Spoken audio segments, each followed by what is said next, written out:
को जोड़ने के लिए एक बार फिर से मैं हाजिर हूं आपके साथ और मेहमानों से मैं आपका तारुफ कराएं। लेकिन आज की जो बातचीत है, आज की जो बहस है, या जो भी आप इसका नाम देना चाहें, है तो बहुत दुर्भाग्यपूर्ण।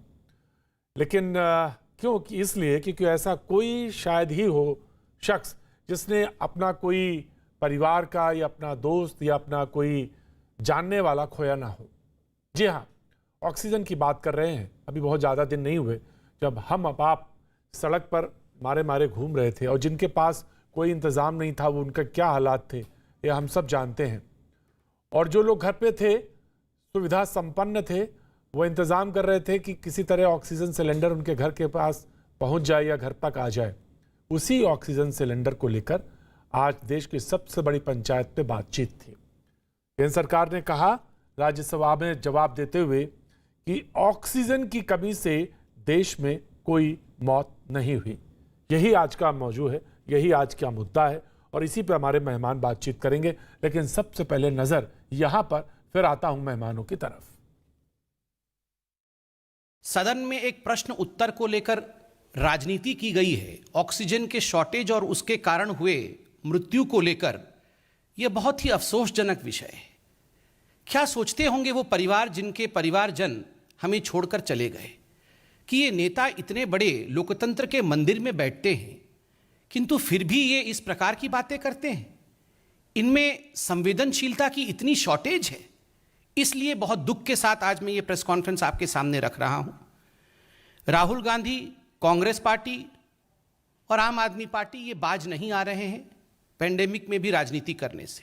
केंद्र सरकार को ये सोचना चाहिए कि अप्रैल के लास्ट वीक में 15 अप्रैल के बाद से 15 अप्रैल से 5 या 10 मई तक के बीच में जो देश में हालात थे उसमें ऑक्सीजन का मिसमैनेजमेंट केंद्र सरकार की ओर से हुआ था और केंद्र सरकार के ऑक्सीजन मिसमैनेजमेंट की वजह से देश में हॉस्पिटल्स में त्राही त्राही मची थी और कोई बड़ी वजह नहीं है कि बहुत सारी जानें उस दौरान ऑक्सीजन की कमी की वजह से पूरे देश में गई थी।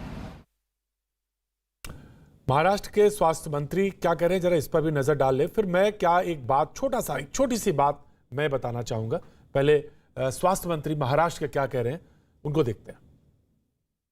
महाराष्ट्र में 65,000 पॉजिटिव रुग्ण आ रहे थे, तब भी हमने 1700 मेट्रिक टन्स पे ऑक्सीजन मैनेज किए और ईश्वर की कृपा है कि कोई भी मिसहैप या एक्सीडेंट इस तरह से कि ऑक्सीजन नहीं मिला इसीलिए नहीं हुआ है। मेहमानों का तारुफ करा देते हैं, फिर अपनी बात बताते हैं। राजीव जेटली जी बीजेपी का पक्ष रखने के लिए मौजूद हैं, बहुत बहुत शुक्रिया। आतिशी हमारे साथ मौजूद हैं आम आदमी पार्टी का पक्ष रखने के लिए, बहुत बहुत शुक्रिया Atishi, thank you so much. Doctor Anurag Bhadauria हमारे साथ समाजवादी पार्टी का पक्ष रखने के लिए मौजूद हैं, बहुत बहुत शुक्रिया डॉक्टर अनुराग। आनंद दुबे शिवसेना का पक्ष रखने के लिए मौजूद हैं, बहुत बहुत शुक्रिया, thank you so much. Shehzad Poonawalla राजनीतिक विश्लेषक हमारे साथ मौजूद हैं, बहुत बहुत शुक्रिया। बहुत अच्छा पैनल और उम्मीद करेंगे जब एक जना बोलेगा तो दूसरा उसमें नहीं टोकेगा, सो दैट कि सारे लोग सुन सकें बात। पर छोटी सी बात बताऊं, मैं दिल्ली में रहता हूं, सब वाकिफ हैं। 27-28 साल की वो लड़की जिसने मुझे कॉल किया कि भैया कहीं से ऑक्सीजन सिलेंडर का इंतजाम करा दो, ऐसे सबके पास कॉल आए थे जो थोड़े बहुत कर सकते थे, उनके पास हताशा थी सबके पास और इंतजाम किसी के पास नहीं था। किसी तरह से ऑक्सीजन सिलेंडर का इंतजाम हुआ और 3-4 दिन, मुझे याद है वो प्रोग्राम उस दरमियान में कर रहा था, 3-4 दिन बाद उसके जवान भाई की डेथ हो गई। अब सवाल यह है कि ये कहानी है, हकीकत है, सब जानते हैं और बयान कहां पे है, क्यों है, ये भी सब जानते हैं। 30-30 सेकंड मैं सबको देता हूं बोलने के लिए, अपनी बात रखने के लिए, और उसके बाद मैं डिबेट को ओपन करूंगा। सबसे पहले आम आदमी पार्टी की प्रवक्ता आतिशी को 30 सेकेंड्स आपके लिए। Atishi 30 second, you please speak your open remark. Atishi. देखिए, पूरे देश में ऑक्सीजन पहुंचाना केंद्र सरकार की जिम्मेदारी थी, लेकिन कोरोना की इस दूसरी वेव में केंद्र सरकार ने जो मिसमैनेजमेंट किया ऑक्सीजन की वजह से, उसकी वजह से सिर्फ दिल्ली में नहीं बल्कि देश भर में ऑक्सीजन की कमी से मौतें हुई हैं। चाहे वो कर्नाटका हाई कोर्ट हो जिसने कहा है कि कम से कम 36 लोगों की मौत हुई हो, इलाहाबाद हाई कोर्ट हो जिसने कहा है कि ऑक्सीजन की कमी से केंद्र सरकार नरसंहार कर रही है, दिल्ली हाई कोर्ट हो जिसने कहा कि लोगों की मृत्यु हो रही है, हम हाथ पे हाथ धरे नहीं बैठ सकते, केंद्र सरकार को ऑक्सीजन दिल्ली तक पहुंचानी होगी।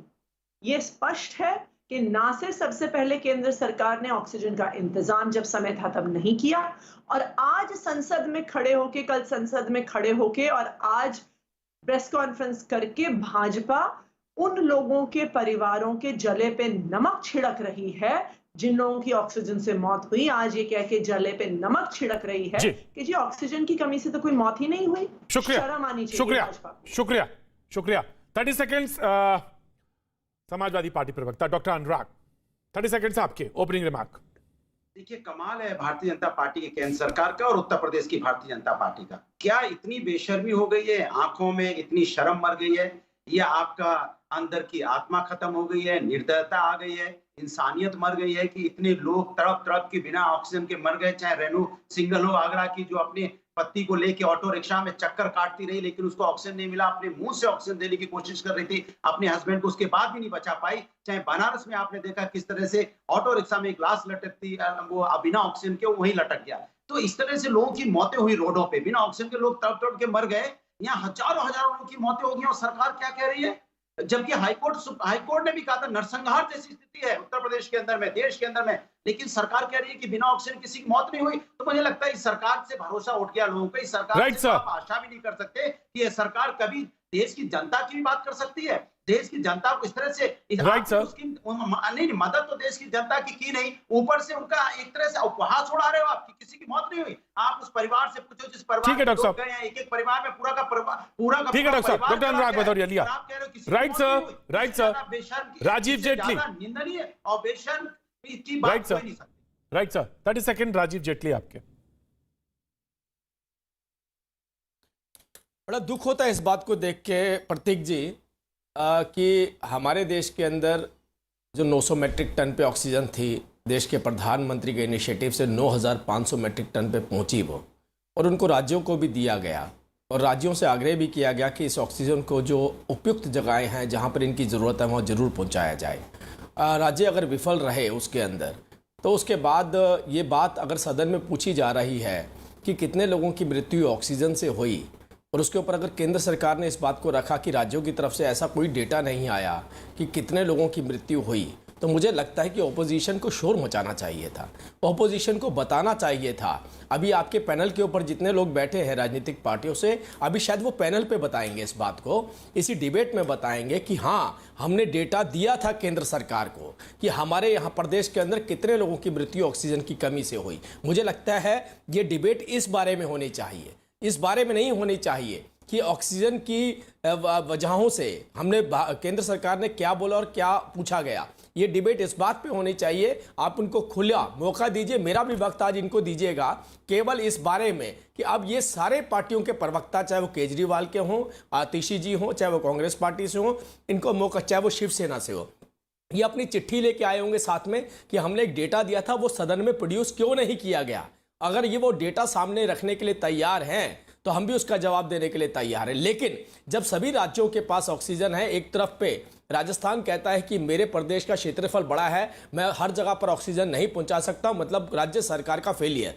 दिल्ली कहती है कि मेरे पास कंटेनर नहीं है, टैंकर नहीं है ऑक्सीजन भेजने के लिए, मतलब दिल्ली सरकार का फेलियर। फेलियर को उजागर करने वाला डेटा वो कैसे दे सकते हैं केंद्र को। राइट सर, 30 सेकेंड आपके हुए। आनंद दुबे शिवसेना के प्रवक्ता, 30 सेकेंड सर आपके।